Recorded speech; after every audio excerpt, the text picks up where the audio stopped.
nananakit na siya. Na siya ang lalaki, papasok pa lang siya sa pinto, bugbog ka na.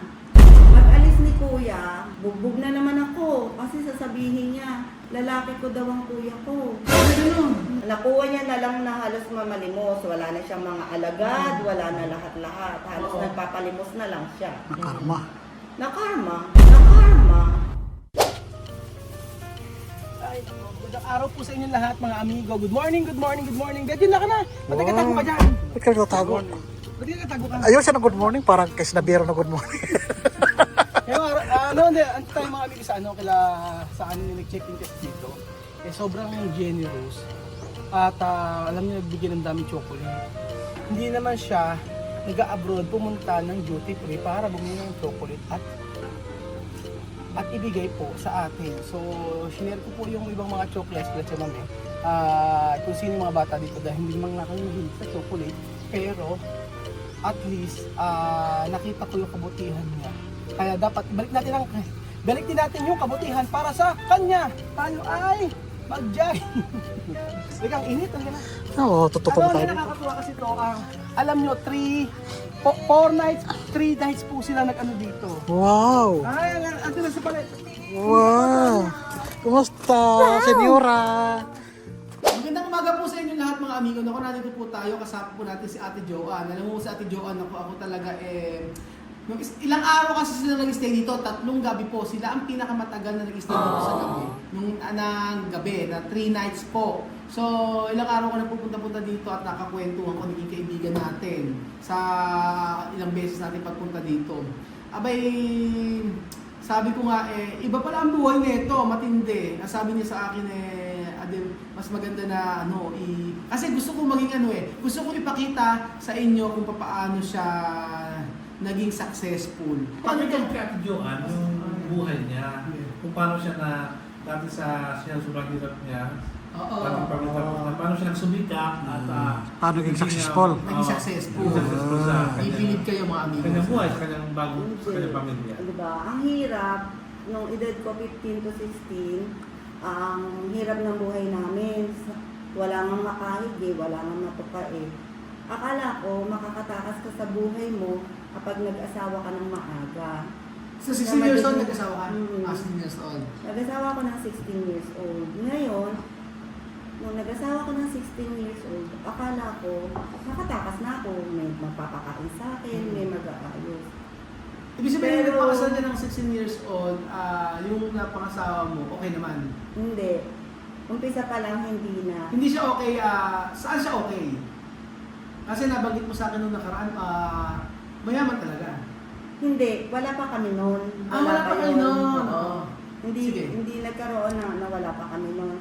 Tapos pati biyenan, namiyenan ako, naranasan ko yung uuwi galing sa trabaho si mister, sasabihin ng biyenan mo sa'yo, eto ang ulam, ipakain mo sa anak ko. Paano naman yung 3 anak ko? Hindi sila magsasabi na sama kasi ng ugali nila.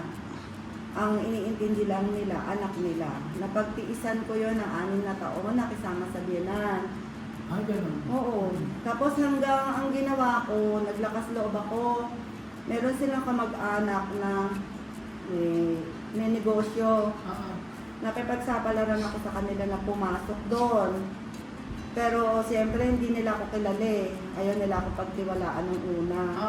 Pero bandang huli, pinagtiwalaan din nila ako. Kumbaga saan lang yun? Nagkaroon ng konti-konti na itaguyod yung mga bata. Tapos, umalis kami ng probinsya, umuwi kami sa Pampanga. Pag uwi namin sa Pampanga, nagkaroon ng pagkakataon si mister na magkaroon ng hanap buhay na talaga namang umasenso. Pero hindi pa siya nananakit nun wala pa. Kumbaga sana maganda pa Kahit hindi nung una kayo, okay naman kayo? Okay naman, yung 3 anak. Nung wala pa kayo, okay kayo? Oo, nung nung nagkaroon wala na pa. kayo, Doon nag-umpisa. Oo. Alak, babae, sugal. Babae, madami. Hanggang sa, siyempre, iba na yung hanggang sa nananakit na siya, na ipinakikita niya talaga sa mga tauhan niya o sa mga kaibigan niya na siya ang lalaki. Papasok pa lang siya sa pinto, bugbog ka na. Wala sa mukha, puro katawan. Ah, gano'n. Mm. Ano negosyo niyo nun? Basta magandang negosyo. Magandang negosyo niyo? Oo, legal naman yung negosyo. Hindi Oo. naman ano. Talagang nagkaroon. Oo. Tapos nagkaroon ng mga sasakyan, yung mga ganyan, lalong yumabang. Ang daming alagad. Oo. Ang daming mga alagad niya, napakadami. Basta araw-araw na lang yata sa ginawa ng Diyos. Oo. Kapag dinalaw ako ng kapatid ko na lalaki, magagwawala yung pag-alis. Pagkaharap ang si kuya, okay. Okay siya. Pag alis ni kuya, bugbog na naman ako. Kasi sasabihin niya, lalaki ko daw ang kuya ko. Ay, gano'n. Binalik. Na inaasawa daw ako ng kuya ko, kaya pinagdala ako ng dinuguan, ng ludo, kasi favorite ko yun. Oo. Inaasawa daw ako ng kuya ko, ganito. Ultimo tatay niya, nabiyenan ko, bakit ko daw pinag-aahin? Siguro daw pag alis niya, Pinaghahain, Pinagpagkain. Siyempre, biyenan mo eh, di ba? Oo. Bakit ko daw pinag-prepare ng pagkain? Eh, siguro daw may relasyon kami. Oo. Basta lahat ng tao pinagdudahan. Sabi Eh, ko. ito yung kailangan sinasaktan. Kapag galing sa kapit niya siguro, uuwi para hindi ka magsasalita. Oo. Pagbukas ng pinto, binubuksan mo pa lang ang pinto, may bugbog ka na eh. Diba? Ano sinusunod ka? Gano'n? Oo, sampal kasi hindi papasa eh. Pagsampal. Tapos noon, pagdating ng kwarto, yung buhok, mahaba buhok ko eh, bibilipitin yan. Merong ka suntok dito sa hita, suntok dito sa hita, lahat. Nakatatlong anak ako, 4 na anak, baka sabihin nila eh. Nakadami nga eh. Oo, nakadami ka. Hindi. Ang sa bunso ko, rape na yan. Kasi, Pinilit ka na. oo, puro suntok ang inaabot ko dyan. Kasi, nasusok lang ka na nga eh, di ba? Wala ka nang ano. Wala ka lang. Ba't hindi mo naisipan na tumakas? Gano'n? Tumatakas ako, Pilipinas lang. Nasusundan ako kasi may pera eh. Mm. Kaya nung may nag-offer sa akin na mapunta ng abroad, Mm. mapunta ng ibang bansa, ginrab ko yun. Kahit wala akong alam, nakipagsapalaran ako, nagbayad ako, kasi wala nga akong alam eh. Alam niya nag-apply ka? Hindi din. Hindi rin. Bigla ka na lang umalis ng Pilipinas, disappear ka Oo, na. kasi Sabi isang- mo yung anak mo? Sa kanya. Sa kanya. Eh kasi di ba Ano yung nakikita, nakakabayaran nakikita ng mga anak mo? Oo, inuwi niya nga doon yung Nakikita ng mga anak mo na sinasaktan ka niya? Hindi. Hindi niya pinakikita. Oo, wala silang alam. Nalaman lang ng mga bata. Ngayong malalaki. Malalaki na. Kasi iba naman yung ano eh. Hindi grabe yung trauma mo, ano? Oo, lahat. Hindi ka makapagsumbong sa magulang mo. Hindi sila maniniwala kasi super bait pag nakaharap. Oh, iba. Ako lang. At saka ayoko din naman magkaroon ng ano. Nung hindi ko na makaya, di pumunta ako ng 1 linggo lang ako nag-apply eh. Kasi hindi ba ready visa sa Taiwan? Mabilis lang ako mag-apply. 1 linggo, nagulat na lang siya, aalis ako. Hindi ka na napigilan. Hindi ako nagpapigil. Ah. Tapos nung nasa Taiwan ako, di maganda kita, di ba? Mga nag-register mo. Oo. Pinadalan ko pa yan ng pambili ng bahay, duplex daw. Oh. Ako naman si tanga. Bakit pinadala mo ng pera? Eh, kung may pera naman, may kaya naman. Nung nasa Taiwan ako, Oo. kahit may pera siya, gusto ko sarili ko. Kasi ang katwiran niya, hindi siya magpapaaral ng mga anak kasi matutulad lang daw sa akin, maglalandi lang daw yun. Oo. Hindi siya magpapaaral ng anak. At bakit siya bibili ng bahay na ako lang ang makikinabang? Oo. Kaya ginawa ko, gusto ko makabili ng sarili ko Oo. na para sa akin. Kaya nung sinabi niya may duplex na ibinibenta, kinrab ko naman. Eh, yung pala, wala naman. Tapos sabi niya, tanga nga po ako eh. Tapos sabi niya, bibili siya ng lupa sa Morong. Oo. 500 square meter. Nagbigay naman ako. Humingi na pang titulo, humingi ng pampabakod. Sabi ko, pag uwi ko, ang gusto ko lang makita, it's yung titulo ng ano, kasi yun lang ang premyo ng mga nagpapakamatay sa abroad sa pagtatrabaho, di ba? Oo. Nagpapaaral pa ako ng mga anak ko, college at saka high school. Pero ayaw niya, bakit daw pag-aaralin pa? Wala naman daw mararating, pare-parehas yung mga yan. Bakit? May Magagalang lang daw sa akin. Magkaya lang doon sa'yo. Oo. Diba? Eh ano yung sabi mo na ano, yung ibig sabihin, nagpapadala ka pa rin sa kanya kahit na sa nangyari sa'yo sa kanya? Oo, noong nasa Taiwan Ah. ako. Ngayon, nung umuwi ako galing Taiwan, kailangan kumayod college sa mga college Ah. na yung anak ko eh. Kailangan ko kumayod. Pumunta ako ng Hong Kong, pumasok ako ng domestic helper ako sa Ah. Hong Kong, pinakakaya. Nag-domestic helper ako sa Hong Kong. Doon hindi na ako nagpapadala sa kanya. Diretso na dun sa anak kong panganay. Doon na dumarating. Pero kasi kayo pa rin ang asawa mo nun? Hindi na. Naghiwalay No, na kayo? hindi. Nung umalis ako, papuntang Hong Kong, nagbitaw na ako ng salita. Kahit ano ang mangyari, hindi ako babalik sa'yo ng buhay ako. Babalik lang ako sa'yo kung patay na ako. Hindi mo na ako makikita kahit ano ang mangyari. Yun, pumunta ako doon. Tapos yung pera, binibigay ko doon na sa panganay ko. Paano ka nakano sa kanya na, kumbaga, papaano tundukan yung ano nyo? Wala na, hindi ko na siya tinawagan, wala na. Buti hindi ka tinakot, ganyan. Wala na siya magagawa kasi bumagsak siya. Bumagsak. Bumagsak Bumagsak na ang negosyo? Oo. Bumagsak siya, nakanda hirap-hirap siya. Nakuha niya na lang na halos mamalimos. Wala na siyang mga alagad, wala na lahat-lahat. Halos Oo. nagpapalimos na lang siya. Nakarma. Nakarma. Oo. Kasi, Diyos ni, Mariose. Sa lahat ng Oo, dinanas ako, mo. kahit papano, nakilala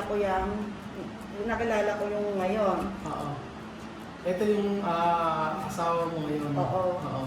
Na ibinigay ni Lord sa akin talaga yan. Kasi ang laki po na agwat namin, 13 years. Halos 14 years. Tapos alam niyo po yung kanyang asawa ngayon ay isang kapitan ng barko. Ayun. So, ikwento mo yung yung pagiging, yung wala ka alam ba sa pagiging kapitan.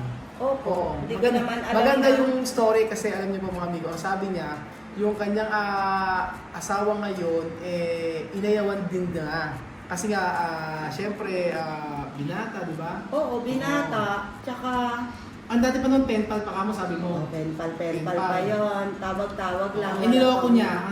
Ang pinakita niyang penpal, pinakita niya Na picture. na picture ay anak niya. Oo, yung panganay ko. Siyempre, ang anak ko nag-aaral sa magandang eskwela. Tsaka may itsura, tsaka maganda talaga. Kasi pag nakita niyo ng Kumbaga dalaga, sa- napakaganda niya. Kumbaga sa nagpanggap ka. Ganon. Nagpanggap siya. Kasi buhay abroad, Mhm. ay yung mga pempal-pempal na yan, hindi mo naman alam kung tototohanin ka o hindi. Wala naman nakakaalam dyan. Kumbaga sa parang libangan lang Libangan. ganon. Ah. Lalo na kung alam mo naman kung anong estado meron ka. Hindi mo naman aakalain na ang katulad ko na 13 years o magpo-14 years ang gap, totohanin ng isang, Siseryosohin. ng isang Ah. 25 years old. Paano mo nalaman na sineryoso ka nito, yung kapitan ng barko? Kasi umuwi ako ng 21 days, hindi niya na ako iniwan. Mm. Tapos nung babalik ako, ay, ang iyak talaga niya sa akin. So nakita talaga kayo nun? Tapos nung mga pagbalik ko, sabi niya, uwi na ako. Ah. Umuwi ako, pinanindigan niya naman ako. Pero syempre, ang mga biyanan, di ba, mataas ang pinag-aralan ng anak nila. Hindi ka gusto. Hindi naman nila sinabing hindi ako gusto. Pero nararamdaman mo? Siyempre, Oo. nararamdaman mo. Ang maganda sa kanya, kahit na niloko mo yung asawa mo ngayon, ginusto ka pa din. Yung Pangalawa? Oo. Sabi nila, walang pangalawang gloria. Wala naman akong gloria sa una eh. Impyerno naman ang naranasan ko doon halos eh. Diba? Kaya hindi ko alam po sa inyo kung masasabi niyo pa kung mali yung ginawa ko. Siyempre, isipin mo din ng mga anak mo. Diba? May 4 po kasi eh. 4 po sila eh. Hindi ko po alam kung ano ang magiging paghuhusgan nyo sa akin. Pero po sa dinanas ko at pinagdaanan ko, kung talagang masama akong tao, lahat ng mga kababayan ko, best friend ko, kapatid ko, lahat ng halos meron pa ngang kapatid dyan eh. Alam na kung nasaan ako, pero wala nagsumbong sa kanya kahit isa. Walang nagmalasakit sa kanya kahit isa. Kahit dun sa lugar namin, wala talaga. Nakita ko kasi, kwento kasi niya sa akin na meron siya, yung anak niya na nasa barko ay merong girlfriend before. tapos iniwanan. Asawa ba? Asawa. Oo, nagpakasal sa iba. Nagpakasal sa iba. Ngayon, yung anak niya na nasa barko, May ay anak. may anak. Dalawa. Dalawa yun? Oo. Dalawa. Tapos ngayon, yung anak niya na yun, nagpakasal sa iba. Oh, pero etong girlfriend na Yung nanay ng mga nanay niya, bata. kinukup niya. 17 years Oo, hanggang 17 years. Kumbaga wala naman siyang obligasyon pero kinukup niya pati yung bata. Kaya sabi ko, kakaiba ka yung ano mo, no? Nagukup ka ng tao na hindi mo naman kaano-ano. Yung dalawang bata, oo. Pero siyempre yung magulang. Pero siyempre, magulang yun eh. Tsaka sa akin din lumaki yun. Minahal ko na din yung nanay nila. Parang anak ko na din yun eh, kung tutuusin.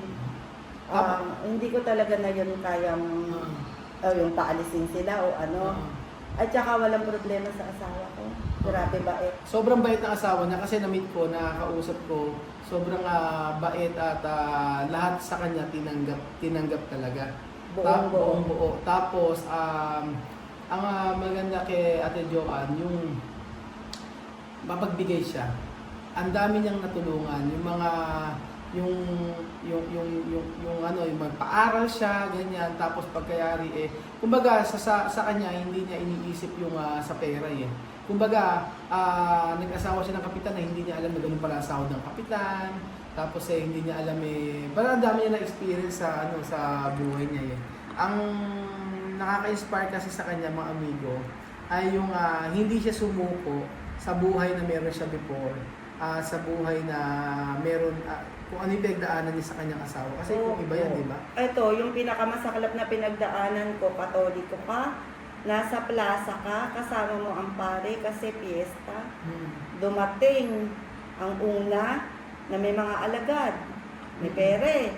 Tapos pagdating kaharap ang pare, sinabihan ka na, inaano ka ng pare, sabay sapok, sabay sampal, walang nagawa, sabay kaladkad sa akin. Kaladkad, oo. Ay kang pinapaya. Oo. Ganon. Ang sabi ko nga sa kanya, tandaan mo, sabi ko, lahat ng sakripisyong ginawa mo, ay lahat ng masasakit na pinaranas mo sa akin, hindi yan talagang makain ng tao sabi ko, pagganti ko sa'yo, hindi kita uuwian, hindi mo matatanggap. Kahit ano gawin mo. Hindi na ako gawin. Hindi ko po alam kung paano niyo ako husgahan. Pero lahat po ng pinakamasakit na nangyari sa buhay, naranasan ko. Kahit ultimo maliliit na detalye, naranasan ko. Lahat ng panghihiya, naranasan ko yan. Grabe. Nabanggit mo nga sa akin na tinututukan ko ng baril. Oo, tinututukan ako ng baril. Sasabihin niya, ano yung pinagmamalaki mo sa akin? Yung mukha mo? Gusto mo, pasabugin ko yan. Sabi, kalabit, papasok. Pero that time, hindi ka nagsumbong sa pulis, hindi ka... Ganito, ayoko lang po magbanggit kung sino. May naging best friend po ako, kilala kasi siyang tao, kaya hindi ko yun nagbanggit Yung kumare ko may pinakilala sa akin, yun siya ang kaibigan na politiko po yun, na nalaman yung kasaysayan ko, nalaman po yung talagang kasaysayan ko. Pinuntahan niya po si Mr. Pinatawag niya po sa barangay, kinausap niya po. Ang sabi niya, kapag nabalitaan ko na dumapo pa yung kamay mo kay Joanne, may paglalagyan ka sa akin. Mula po noon, natakot siya. Natakot talaga siya. Hindi na niya ginawa. Hindi na Pero siya. sa lahat ng dinanas mo sa dating asawa mo, ano yung natutunan mo sa buhay mo? Natutunan ko na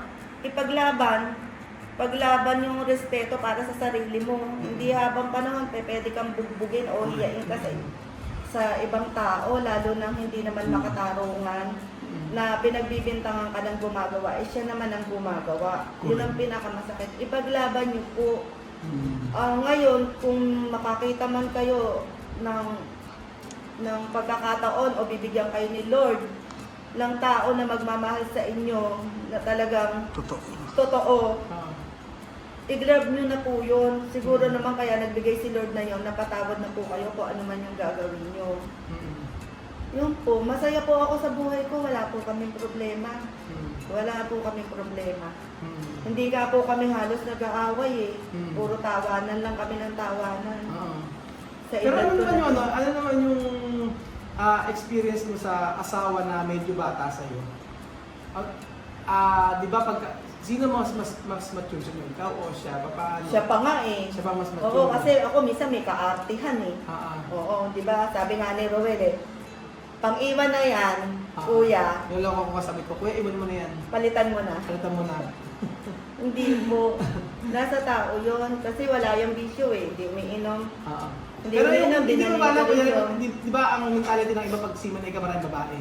Hindi mo naisip na... Hindi ako maniniwala doon. Kasi pag bumababa si Mister, halos magkapalit ng mukha namin yan. Ano sabihin?